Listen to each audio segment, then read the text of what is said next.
4, 3, 2. What up, y'all? Welcome to Here's the Thing. I'm here on stage. She's Angel. Fingers. podcast. Smash that like button. Smash that notification button. Bangers, all 2023. Bangers just for you and me. All right. Want to talk to you real quick, church announcement wise, about the podcast. Angel and I will be in separate places at least for the month of June and sometime July. It's summer vacations. We're taking our boys on HBCU college tour. I say that to say, if you are watching the podcast, some of the main episodes will likely be old bonus episodes on weeks where we can only do one new episode. That will likely be for the Patreon. Listen, if you're not on Patreon, let me tell you what you're missing. Not only bonus content, stuff people don't get to see, an extra episode. Here's the thing. What you're really missing is the community. People of like mind, sound belief. We have a good time. We got the Discord. We talk. We share. There's a lot of posts that I post on Patreon that never see the light of day elsewhere otherwise. That's what you're missing. But what you're also missing is great episodes. You want to know how we feel about Derek Jackson and his wife in full? We have a full episode about that. You're going to get 10, 15 minutes of it, and then Josh is going to cut it off at the best possible time to entice you to join the Patreon. It's a couple bucks well spent. They are the reason that our Ball Brothers tour sold out. When the Here's the Thing tour gets announced, wherever those first 3, 4, or 5 cities are, they will have first dibs on those tickets. And it has happened in Patreon history that cities have been sold out. DC, there was a show sold out that I did, never even got to be public. New York, show sold out that I did, never got to be public. The cities that sell the fastest are the ones that are going to be chosen for the first part of the tour. I say all that to say, don't miss out. Your blessings over there. Before we begin, I want to say this to my friend Angel, who is a dear friend. I count it joy, her friendship. She's amazingly talented. She is having a revival. There's a revival of her ability in the One Margarita song. If you haven't heard it, it's going crazy on TikTok right now. Give me one margarita, I'ma open my leg. Give me 2 margaritas, I'ma give you some head. Give me 3 margaritas, I'ma put it in my puss. Give me 4 margaritas, I'ma put it in my tush. Give me 5 margaritas, I'ma get some fun. Give me 5 margaritas, I'ma put it in your bun. Okay. Now, there's also this, where Mimi the Funny One has made a dance to this that I think is hilarious. Let's watch that together as a family. I'ma open my leg. Give me 2 margaritas, I'ma give you some head. Give me 3 margaritas, I'ma put it in my puss. Give me 4 margaritas, I'ma put it in my tush. Give me 5 margaritas, I'ma get some fun. Give me 5 margaritas, I'ma put it in your bun. Yes. Love the tuck jump. I have the number 1 song on Billboard Top 100 TikTok songs of the year. You know, I always knew one day this would happen. I just didn't know it would be a margarita song. No, it is crazy. Like, I went to see who had made videos off of this sound. And what's crazy is I'm so used to my content only mostly reflecting or affecting, people who look like me or people who look like they would be in the demographic that I am in. But to see little skinny white girls, to see TikTok bears, big hairy white gay men, to see girls gonna take your song and run up a bag on you. That's when you know you done made it. When Charlie D'Amelio gets a brand deal from Don Julio and gets $100K off of your one margarita song. And I'll be like, and somebody gonna pay me. This is the difference. The other people that be getting taken advantage of, they don't be knowing no good attorneys, nor having the money to. I do. I've been telling Angel and Josh we should make an album, right? Of like, I don't even want to talk about this, Kevin. Together. I've been telling them for so long, and this song just reminded me of how. Between the 3 of us, Josh, he's got music capabilities. Okay, everybody's leaving me. Let me tell you what, y'all. While they're gone, I'm gonna leave them out of the stream so I can tell you the truth. guys, there's so much between us. I mean, we can really don't put yourself, Cat. don't put it in, Cat. Josh. Don't control it, Josh.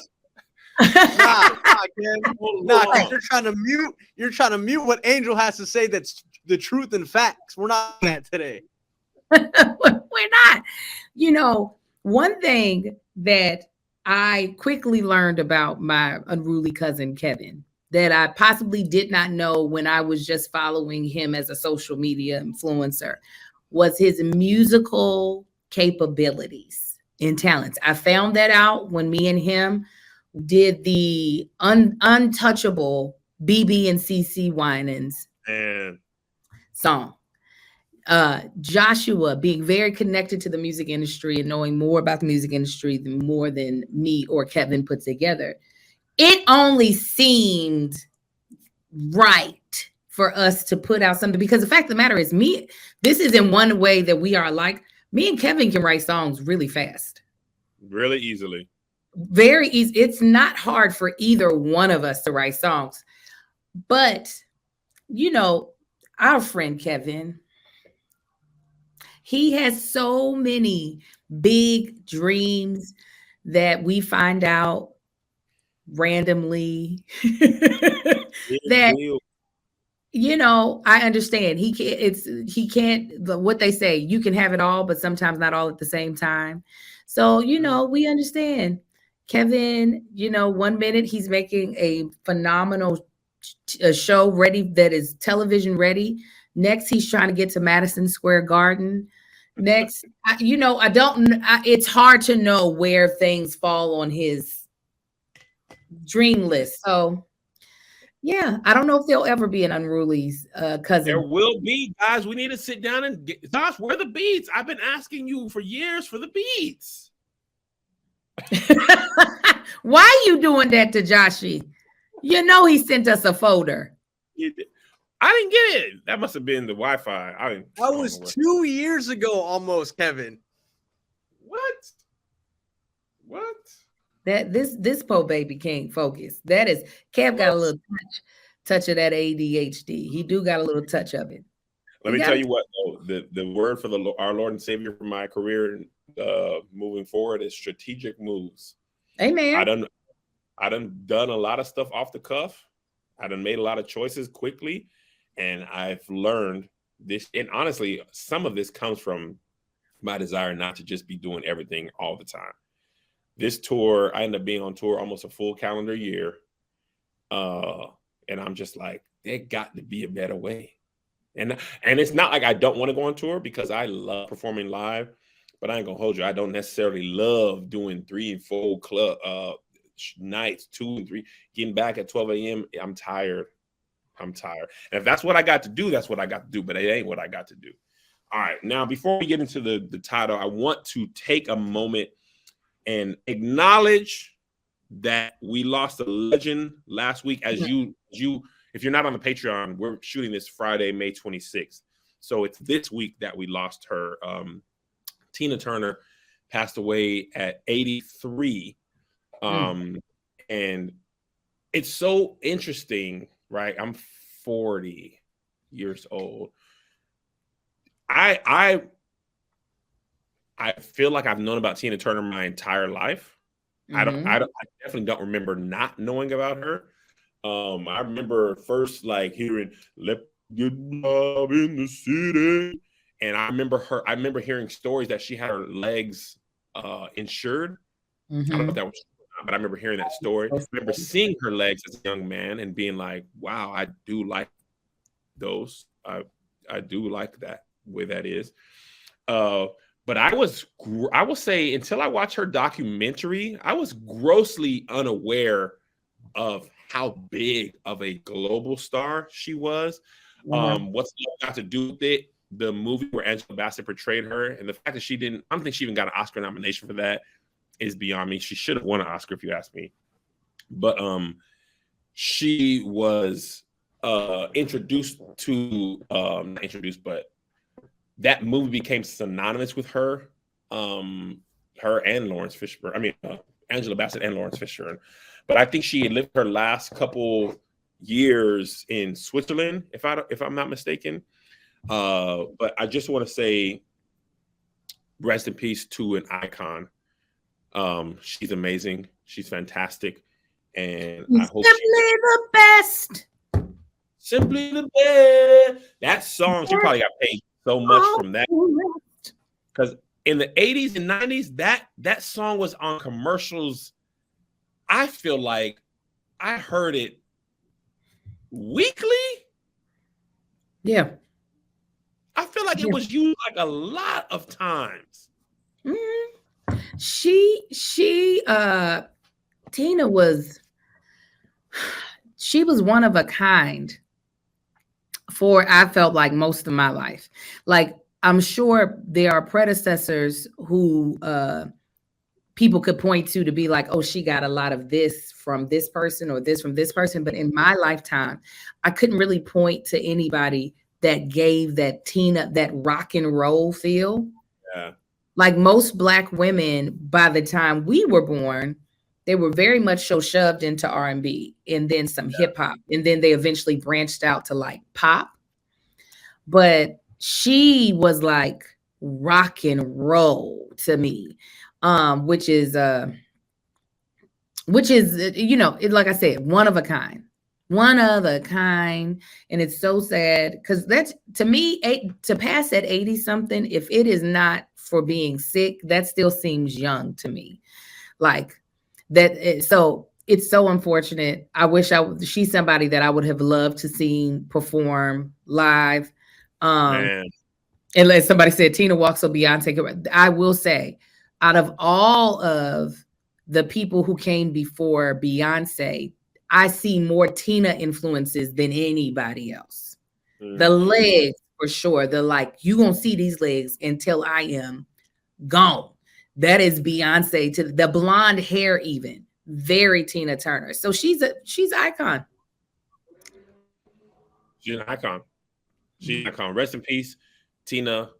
You look amazing. You looked amazing in the picture. She's taken so many pictures. I was like, man. And the movie, after all she wanted was the name, and she rebuilt her whole thing. I think she sold her catalog like a year or two ago. But I'm glad in her last couple of years she got to have peace. So with that, we bid you adieu, and we'll take a break. Hear from one of our sponsors. And we're so glad that our sponsor for this episode is Chime. Good money habits start with your very first paycheck. And if you just scored your first job, you got an opportunity to jumpstart healthy financial journey. And that's what you want, okay? Because adulting can be hard. And one of the ways to make it easier is if your financial journey is a healthy one. When you sign up for Chime and link a qualifying direct deposit, you get access to benefits like getting paid up to 2 days early and fee-free overdraft up to $200. And with Chime, there's no monthly fees, no minimum balance, and no deposit required to become a member. So sign up for a Chime checking account today to link your paycheck. It only takes 2 minutes and doesn't affect your credit score. Get started at chime.com/SK. SK. That's chime.com/SK. SK. Chime is a financial technology company, not a bank. Banking services and debit card provided by the Bancorp Bank N.A. or Stride Bank N.A. Members FDIC. Early access to direct deposit funds depends on payer. SpotMe eligibility requirements and overdraft limits apply. See chime.com/spotme. Spot me. So the reason this episode is titled this was a whole discussion on Twitter for this current week as we film this. The whole discussion was about crack being recreational. Okay. So the person whose tweets rose to the top, he said this. This is the last thing I'm going to say on the subject, but some of y'all acting like if you hit some crack one time, you're going to turn into Pookie. You're not. There's plenty of casual, functional crack smokers out there. You just see the ones strung out on the street, so that's your perception. My uncle being a consistent smoker for 30 years, he just got off for about a week on a bender, then came home like an outside cat.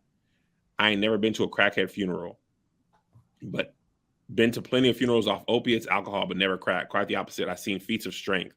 I seen a crackhead get hit by a car going a smooth 40 miles per hour. And not only did he get up and walk it off, he started skipping away and clicking in heels.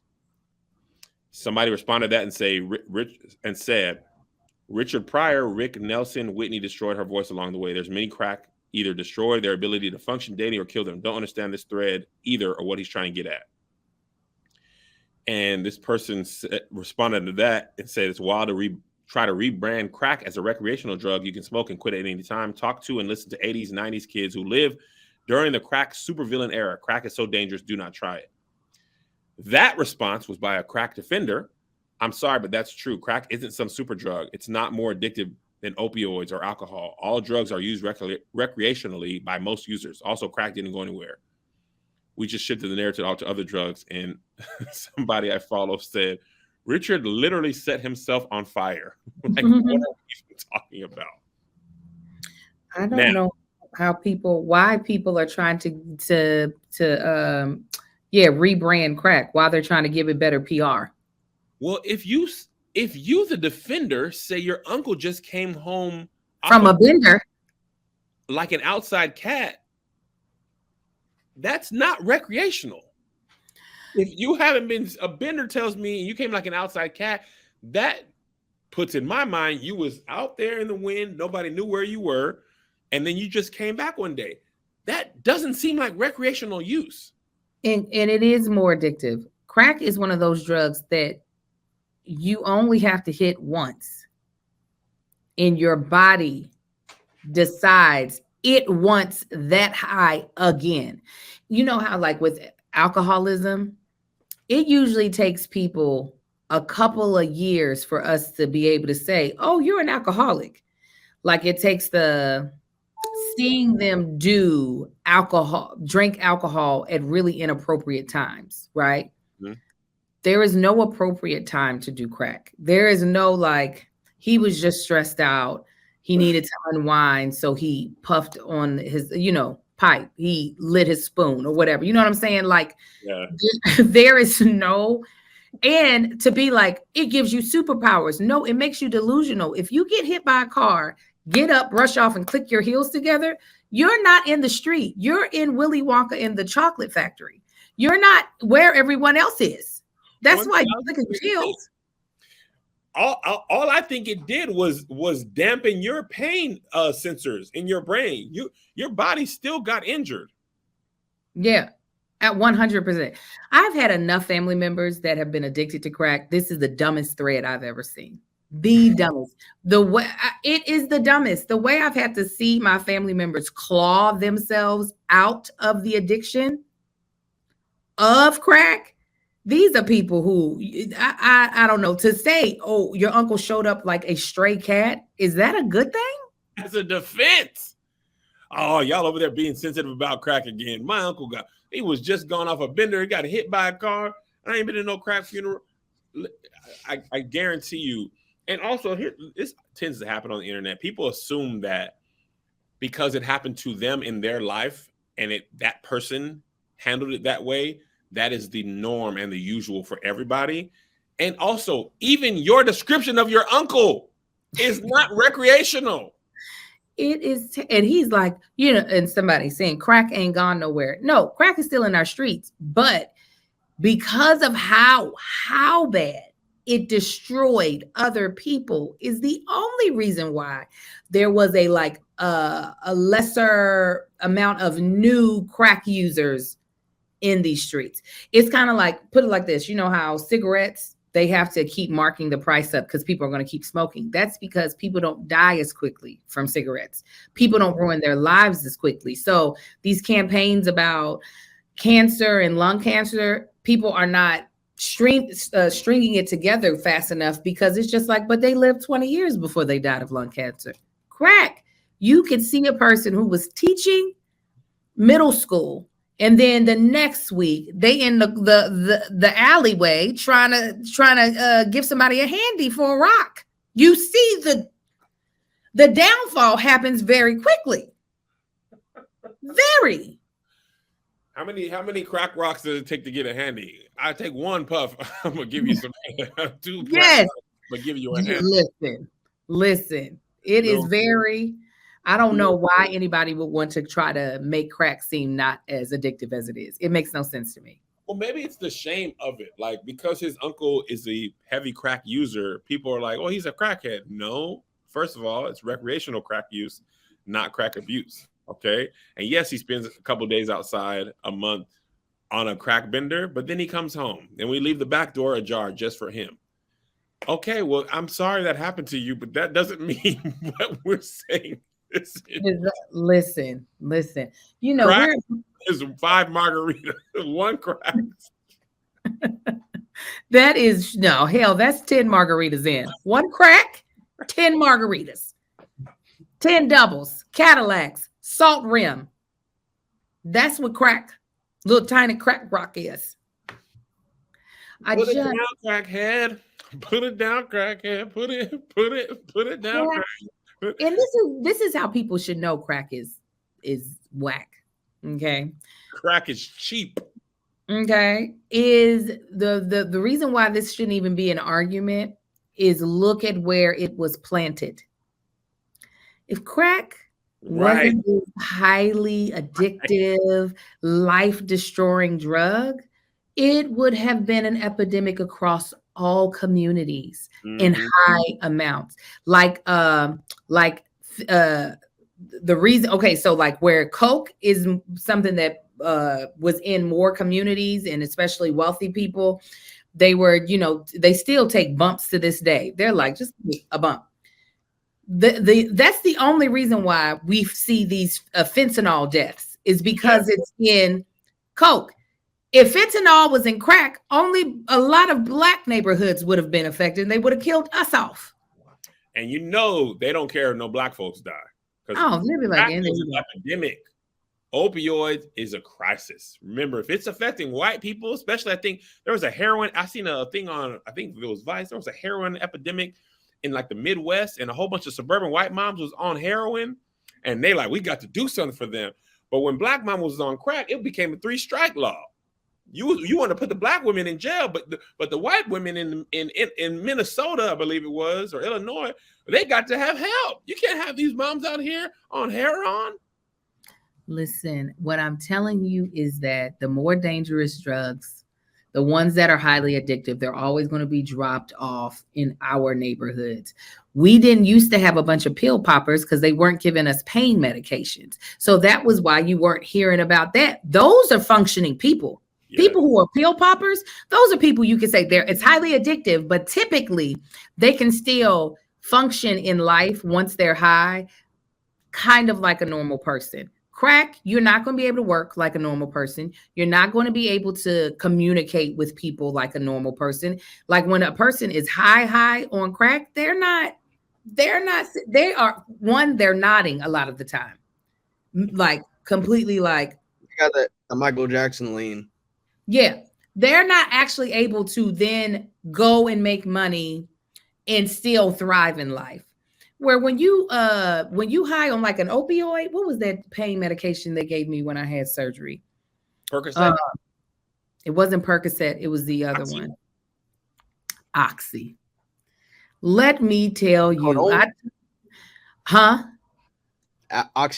But I said it was accident, but I'm sorry. No, I was like, it cut out. That's the only reason. I had taken my medication once by accident before eating because I was so afraid to be in pain. I was like, it's time to take the medicine. And when I tell you, I ended up as high as a kite. Okay. I was in Walmart.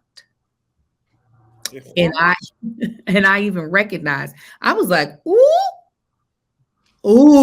I was like, I am high. I was like, however, I was still able to get all the groceries I needed. I didn't miss anything on that list. I didn't. My mother. I want to see the video of you like Leonardo DiCaprio on Wolf of Wall Street, where he thought he walked to the car and then he was like, good. Angel probably got everything on the list, but it took her 6 hours before she left that. She was popcorning, Josh. She was getting the cereal. She was like, popcorn it. The only reason why I know it wasn't that recognizable, my mother-in-law was with me. And she didn't know that I was high. And I was just like, I was like, oh shoot. I was like, this is why people get addicted. This is fun. Crack is not that. It is not the same thing. This is fun. Speaking of crack, Deitrick Haddon got in some hot water because his wife was twerking on him at his 50th birthday party. Take a look at the video.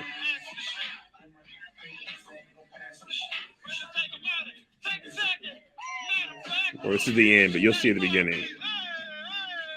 Okay, hurry up, Instagram.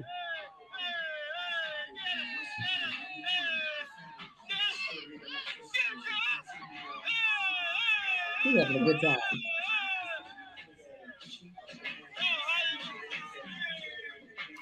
Apparently, the Saints were not happy. And I'm just like, where do y'all think children's church kids come from? Let these people That's her husband. Josh, if your wife can't twerk on you for your 50th birthday party, what's the point of going out? Listen, he's a pastor, right? I don't know.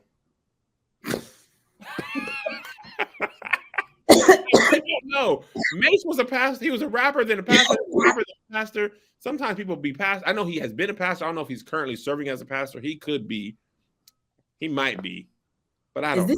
This is his second wife, yeah? Yes. Okay, I wasn't sure if this.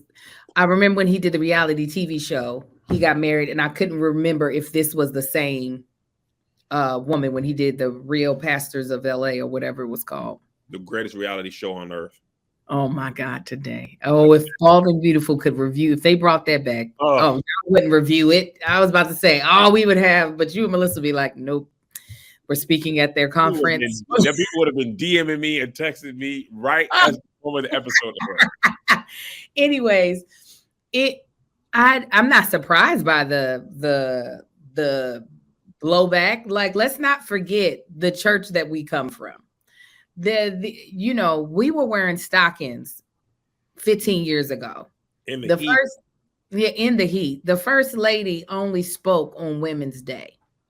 So yes, thank you. It was not shade. I just couldn't remember the woman's face. And I was like, is this the same one? The church in the past, I want to say decade, has gone through a real awakening, and how people want to present themselves in the public has changed. People are being less hypocritical and less secretive about their business that they do behind the pulpit versus their business that they do behind closed doors. However, the people who are wearing the stockings are still alive. You know what I'm saying? There are people who still want to wear stockings that are still wearing stockings. So I think it's a little foolish for us to be like, why is the church upset? Because the church was not like this. The Bible doesn't say thou shalt not twerk upon thine husband, grind upon his loins. Where does it say girdeth upon thine hips and thrust upon his pelvis? I thought the marriage bed was undefiled. I know people say, well, you do that in public, you got to do it do it in the privacy of your own home. No, I want y'all to see her throwing it back now. This was a main reason why I knew I did not want to be with a church boy. And it actually kind of turns my stomach to even think of that, and trust and believe. There were church boys that were definitely like, well, this will just work out. I knew that I would never be able to behave in a way to make other people feel comfortable about my walk. Yeah, you went to that prom when you was in high school. You ain't loved him for a long time. Listen, that's probably what they think. Yeah. Which is so funny, being that I have such a traditional family. I had no children before I got married. I have very minimal bodies on my belt. You shacked up. I did. I'm glad that I did. I am glad. But yeah, no, I'm not surprised that people are losing it, especially because he's a pastor. He's not just the minister. We expect things like this out of the minister of music. We expect a sex tape out of the minister of music. We expect the whole scandal. Okay. And we don't expect it to be with the wife. We expect a sex tape with someone who they're not married to, and possibly We don't know the gender. You know what I'm saying? So what out of the pastors, we typically expect a decorum that is just, but Deitrick has always been. That's what I be saying. And this is what I don't like. And I'm not gonna change nothing, and they ain't gonna change neither. We just be making Christianity be just so boring. You just can't do nothing fun. All you can do is go tell it on the mountain, side hugs, and this is my rock, and I love her. I want to be twerked on. Me and Melissa, listen, she twerked on me at her birthday party. I had my pants around my ankles. It was crazy. I had a napkin tied around my head like a bandana. Was having the time of our life. That's why I want to be a pastor, because I can do way more fun stuff, way more fun. I want to do fun stuff, so I cannot accept the calling of pastorhood. I just want to be a regular. This is the funny part. I have a lot of pastors who follow me and DM me that they like my videos, but they can't laugh publicly because people will be mad at them. Some that like roast me, but they can't talk about it. I mean, it's so annoying because you end up, to pacify the people, you end up creating a version of yourself that's not yourself. And the people who would like you, who would more see God, don't see that version. Shh, get out, Angel. You're out. And you're out too, Josh. You want to look at her? Everybody. Nah, Kev. Just me. Listen, I empathize with you, Kevin. Trust and believe. I have been a content creator just as long as you have. And I remember when you all came out on the scene with really heavily church influenced content. And I made a very conscious decision to make sure most of my content was not church related, just because I know sometimes people, because especially when it comes to Black people in Christianity, how it is threaded into a lot of us, it's very hard for us to allow somebody to have their own walk and their own point of view when it comes to Christianity, if it does not reflect what we believe and how we are supposed to be. I even still have that problem sometimes, but there are very few Christian-based content creators that I will follow because I don't want to be that influenced by someone else's relationship to the religion that I prescribe to. So I feel for you because you started, the core of your audience comes from Kev is a church boy. He understands the walk that we walked. But because Kev, the church boy, has had this whole evolution, a lot of your people didn't have that evolution with you. So it's hard to decide, I'm going to let y'all see all of me. And you have every right to be like, y'all ain't ever going to get that side of me because I don't want to hear y'all's mouth. Listen. I get it.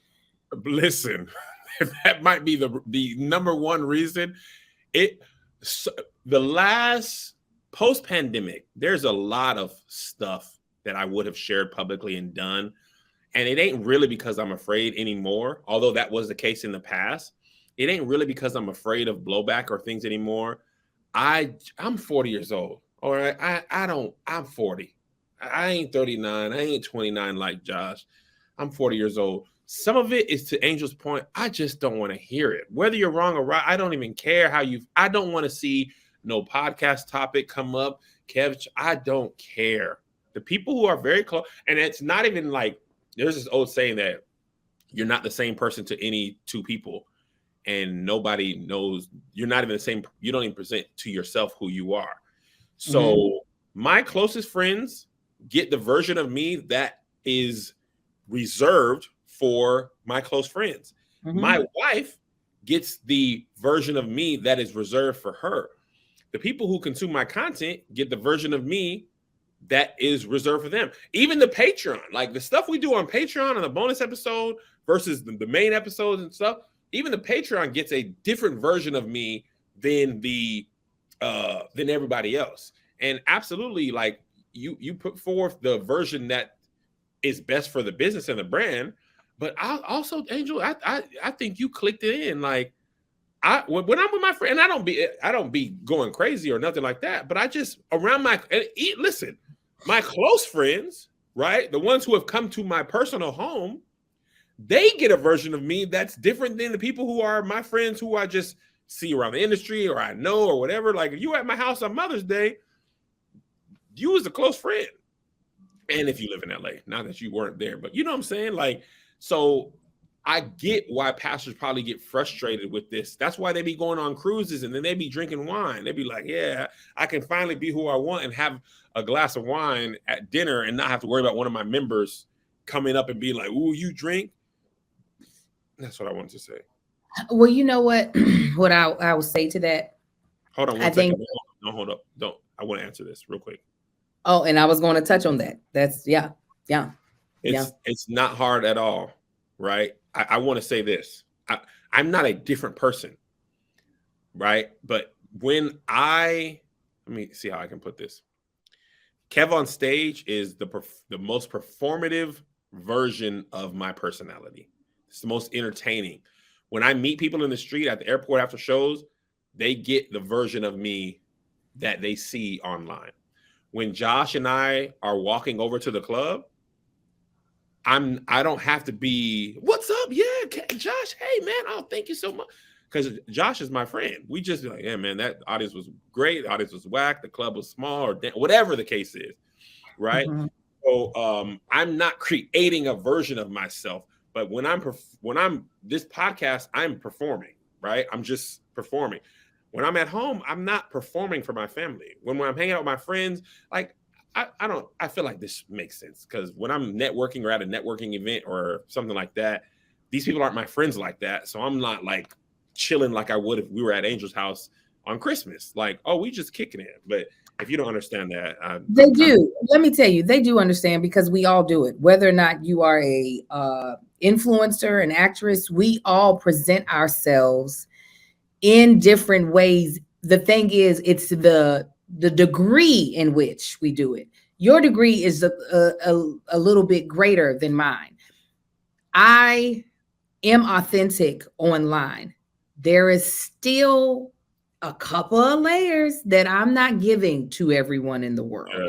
Same thing with when I show up to my kids' school. There is a version. There is the mother version of me, and especially at the private school. Yes, it's another layer of code switching.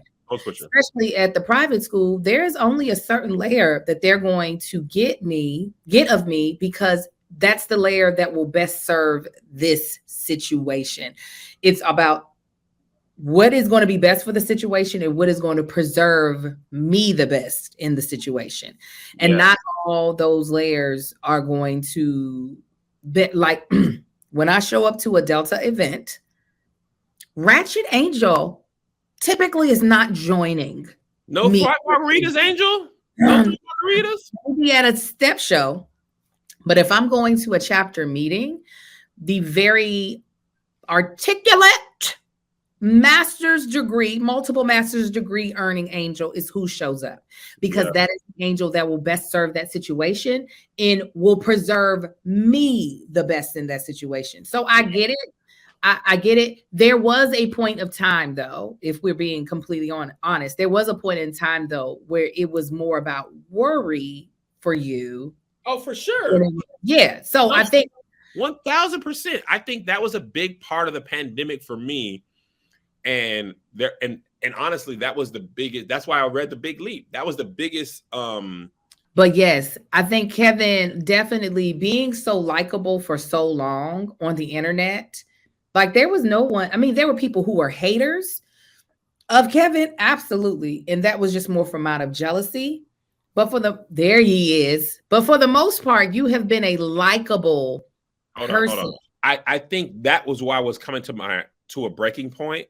Is because I was so worried about what people would think. And then I realized what happened was with my best of intentions and a pure heart, people took that and created false narratives about me anyway. I was like, oh, y'all just gonna make up what you want to believe anyway.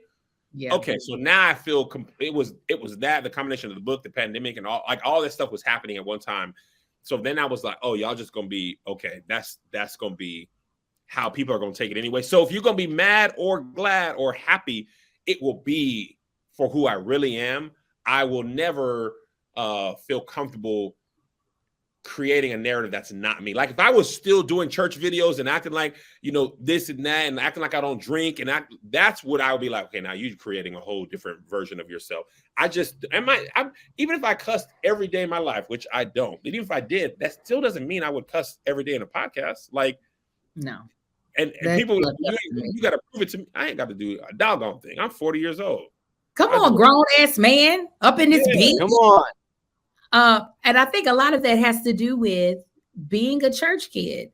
We, as much as we know now as adults that our salvation comes by grace and not works, that faith without works is dead. I feel like that has a stronger hold on us. So it's like we have to, no, it's not even that. It's about the fruits.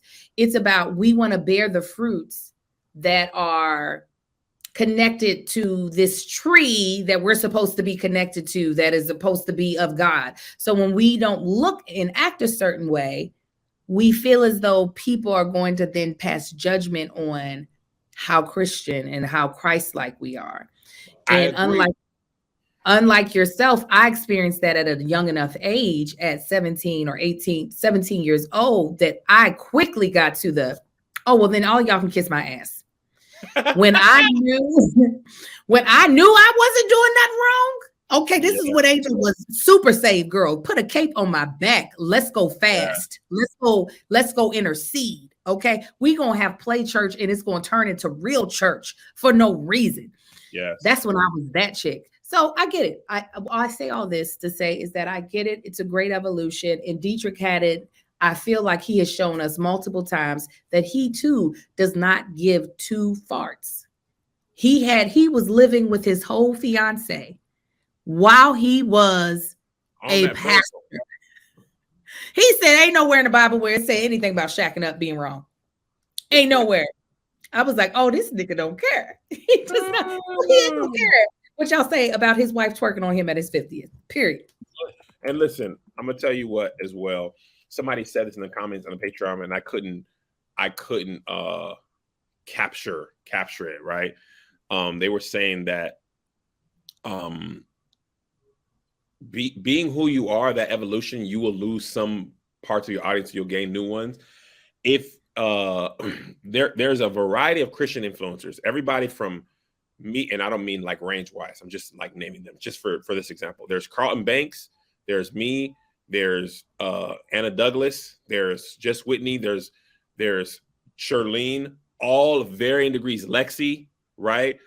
You choose the person you like and follow them, right? And I think Josh in the Patreon said it's about how you present to God. And I think that's really what settled in my spirit. Nothing in my life that I do I feel ashamed about it with my relationship with God. And the first people I lied for before I was kept on stage, you want to talk about presenting, was the people in my church and my family, and trying to present a version of myself that was the most palpable. So you talk about code switching at its best. I did that the most at church. I'm actually more consistent now, and you can't affect or impact my relationship with God, no matter how I feel. And I'm gonna tell you what helped me is being around a lot of people who I thought were one way and I thought were living one way, and they was different. And I'm like, well, their lives, their messages, their music still impacts me. So God can still use them. And I don't even believe that, nor is it my place to worry about their relationship with God.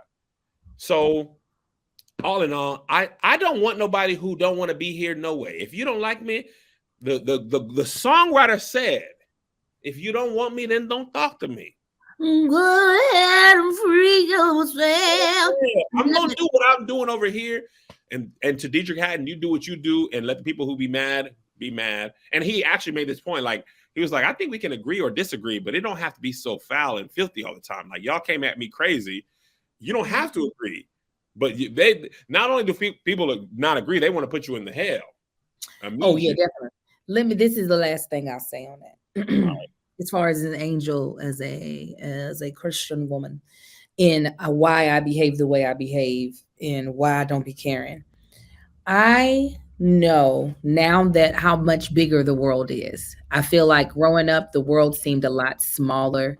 And it was like, you should already know what I know about Christ. And so if you haven't accepted him, that's because you want to go the dark and evil ways. As I begin to see, there are so many people who have lived lives that look so different than me. I realized the version of a Christian that I wanted to present to them, just in case I was the closest connection they got to Christ, was one that was showing acceptance and love and compassion, because I feel like the versions that they saw from far away were so mean and so judgmental. And it took me time to get, because I was the mean and judgmental one when I was younger. Yeah, so was I. Very much so. So once I got to be around people who didn't look like me, who were doing the things that were very much so preached against in the pulpit and all of that, but also being able to see their heart, I wanted them to see my heart. And I wanted my heart to be a reflection of Christ. And that is someone who came for all of us. And I think a lot of people who see Christian content creators want them to make content for other Christians, where that is not ever been my calling. My calling is not, now Christians can enjoy my content, obviously, but I want other people to enjoy it as well. Go ahead, Josh. And adding to that, Angel, they want to make content for other Christians, but also Christian content that's a reflection of their own theology. Yes. Yes. That's what I realized. So much of the internet to that point, Josh, is that and everything. People were mad at Laterrence Woodfield's how he was laughing during the interview with Danae. And they're like, I think this is more serious. I think he should have done this. And maybe he thinks he should have interviewed her the way he wanted to. I don't think he was being disrespectful, and she seemed to be very comfortable with him. But people want you to make the content for them the way they want you to do it for the people, even if that's not who they like. And that's what used to piss me off about church folk. They're like, don't cuss, don't cuss, don't cuss. You shouldn't be cussing, Kev. And then when I go talk about power, the same people are like, man, that episode was crazy. They have power, they have sex, drugs, cussing, murder, all in there. You watching all this, you consuming this either way. Like, well, but from you it's different. Well, is it wrong or is it wrong from a person? Like, and this is before I even talk crazy like this.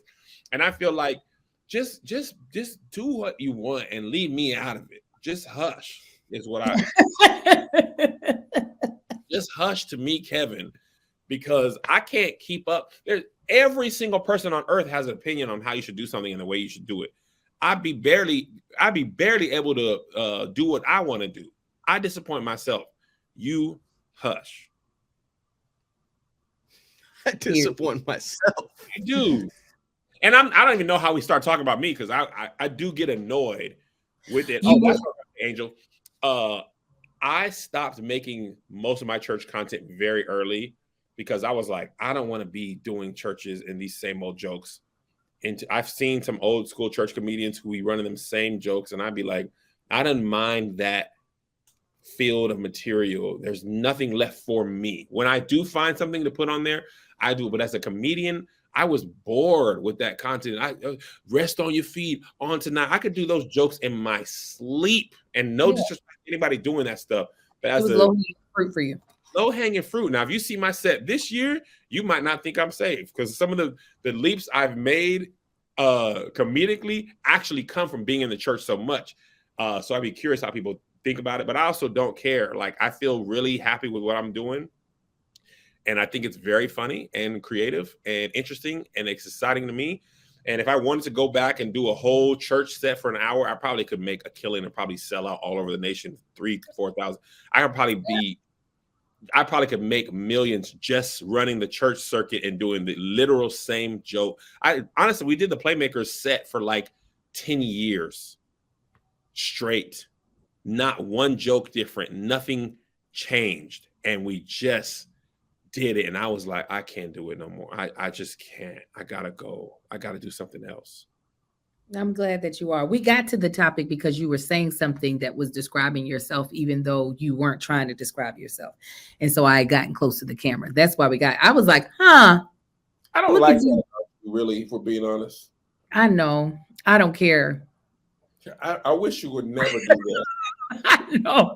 I'm so sorry. I know you hate when I call out you with the things that you do. But the curtain behind the Wizard of Oz exists for a reason. Y'all, this is who he really is. You ain't got to do that. Ain't nobody told you.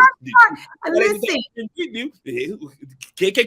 Leave the wizard I'm back sorry. there behind the curtain. Let me tell you why. Because that's when I know you're phoning it in. And I think that you are so freaking clever. I'm like, get that shit out of here. You just playing like you dumb. You not dumb. Stop.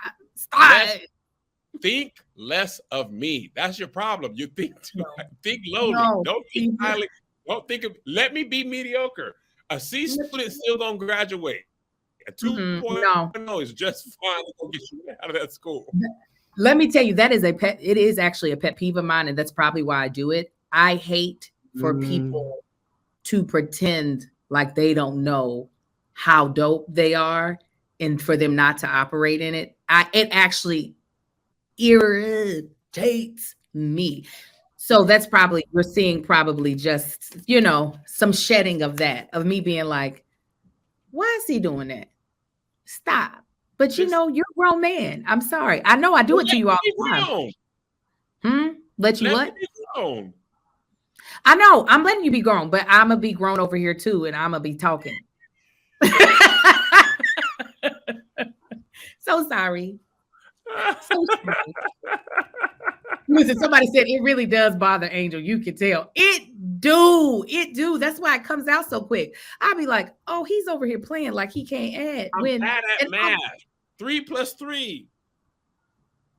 You know what it is? You know what it is? Because it is kind of like punching down, but at yourself when it's not really what you're doing. And so I don't mind self-deprecating jokes when they're coming from a real place. But when I'm like, sir, it takes a lot. I'll try to do better, Kevin. No, I'm not. Why am I lying? You gonna sit up here and lie to these people? Now that's what I'm sorry. I was about to say I'm not going to. I'm sorry. This is what you got. I apologize that this is what you ended up pairing with, is a woman that's just like, what is that? I had one chance in life, one chance when you said, what version do you want of me? And I think about that day off when you said, I could be, do you want Robin? I think you said that. Do you want Robin from Howard Stern? Yes, I did. In my full self. And I was like, nah, you're full self. And then you get 5 margaritas, which is what I wanted. But then you get, what's behind this curtain? Oh, y'all, he's over here. He's over here. I want to pick and choose the pieces that I want. You got me the combo meal. I don't want that. I want to pick I want my bowl. I don't want number 7. But I never pull the curtain when it's something that I feel like you are trying to protect. But when I see you just do, I'm like, nigga, why? Stop. But if you really try to protect something, I'll be. I'm trying to protect Angel. I'm not good at math. I done told y'all I don't know 2 × 3. That I'm telling you, it is, and it's also because I'm the mother of 4 Black boys, and I would probably lose my entire shit if I ever saw them trying to belittle a talent or a skill they actually had. I went off on Sai yesterday because he was like, they have to speak at Children's Day. Well, Kai is getting to speak. He said the teacher asked who was a speaker, and I told her I was. And so I said, I am not a speaker. That's like 4,000. He said, it's going to be like 4,000 people. It's going to be like maybe 300 people there of the parents. And he's like, I am not a speaker. I said, excuse you? He was like, I'm not a speaker. I said, don't you ever say that again.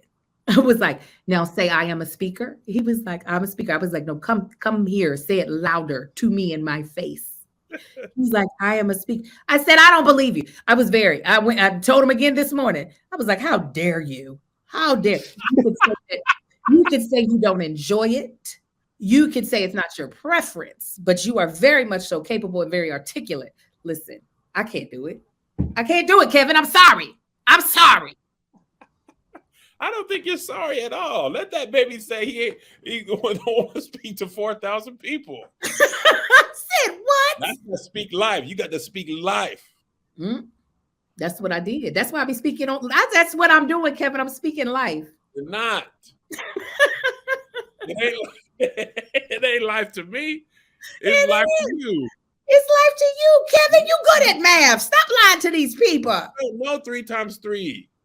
You gonna make me punch the shit. Kevin, play singing. Kevin, you can sing. Pissing me off. That's the one that pisses me all the way off when people pretend like they can't sing, and then they be like, I'll be like, I really don't think I can sing. I think I just hit some notes every once in a while. That's really what it is. I get what you're saying. You have an impeccable ear, and the way you're able to maneuver your voice is a lot better than what I would have thought. Like, it's actually good in a lot of ways. This is why Angel be catching me, because listen, all their jokes come aside when it comes to that check or calculating them ticket sales or them expenses. Boy, when I tell you, it'd be beautiful mind over here. I was looking at so we're very close to getting the London dates for Ball Brothers. And when I tell you, boy, these Live Nations and the AEGs, boy, I said, boy, these expenses be before you have sold a ticket, you done paid them straight up. So I was calculating how they got online spending, print, radio, TV, any kind of media. And I tell you, my mind picked up all those numbers. I said, man, no, that's too much. And my agent was like, you put that in your head? And I said, 2, 1, 2, 3. You put that dollar sign with them 2 lines or that 1 line, that junk snap into focus. I said, hey, man, that's about to be 10 grand in media. We don't need to spend all that. He was like, well, that's going to come back to you. Yeah, absolutely. And I need a detailed report on what they spent, when, and how.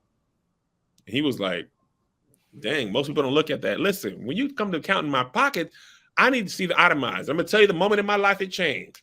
My first paycheck, I don't know how nobody told me that you don't get all the money of the hours you worked. I said, who FICA is? Who's the sin?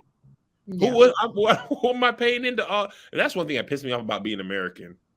Every other week, politicians be like, Social Security going to be gone by the time y'all turn 65. I done paid in it for 40 years. What you mean it's going to be gone? Where's my piece? Just put mine in Kevin Frederick's name. Yeah. Put it aside. Just give it back to me. How mine gonna be gone from? I paid in. People got to spend mine. I ain't gonna spend theirs. Listen, where my FICA went? It's wrong. So Kevin, so you want me to, when you be like, I'm stupid, Kevin, you want me to be like, so dumb? I want you to give me applesauce. Oh, it's okay, little idiot. I'm going to drink. I lost. That is when you'll know that I don't respect you. Once I start doing that. I want chicken nugget. You say you do that, you won't respect me? Yeah, that's when you'll know. You know how you be like, Angel, you don't respect me. And I'm like, I actually have a load of respect for you. That's when you're going to know. Oh, this woman don't respect me, not damn bit. Your respect is come behind the curtain and be like, he good at math, y'all. He can see. Because I'm like, no, y'all gonna recognize this man as a genius. Hilarious. Give him the respect he deserves. Well, I'm just thankful you are who you are, Angel, because boy, I was if I'm Jordan, then you are Pippen. And he was playing, but he wouldn't win no championships. Josh is Pippen. I am the crazy one. You was not Rodman, Angel. I'm Rodman. Listen, you're not Dennis Rodman. All margaritas. I'm a that is Rodman.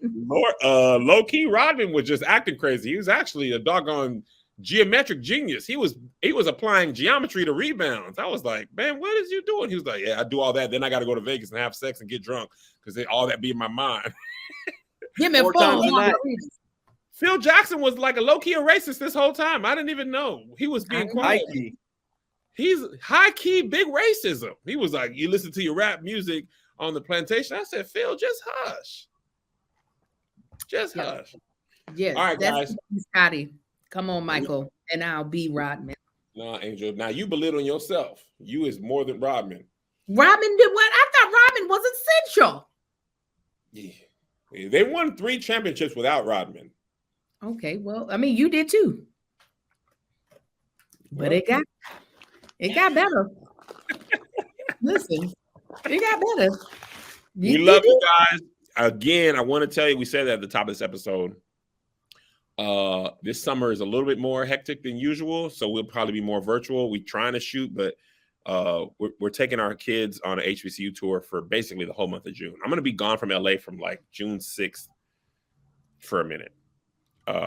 So golly, yeah, you gone for Patreon people, y'all, you get the best version of us because you pay for that result and version. So if it comes to somebody getting something, it's gonna be them, and then everybody else, y'all don't get next. You just you know how Pastor got. You might get a rerun. That's it. You know, but it won't even be a rerun to you because it was a bonus episode, so it may still be first. You go ahead, Angel.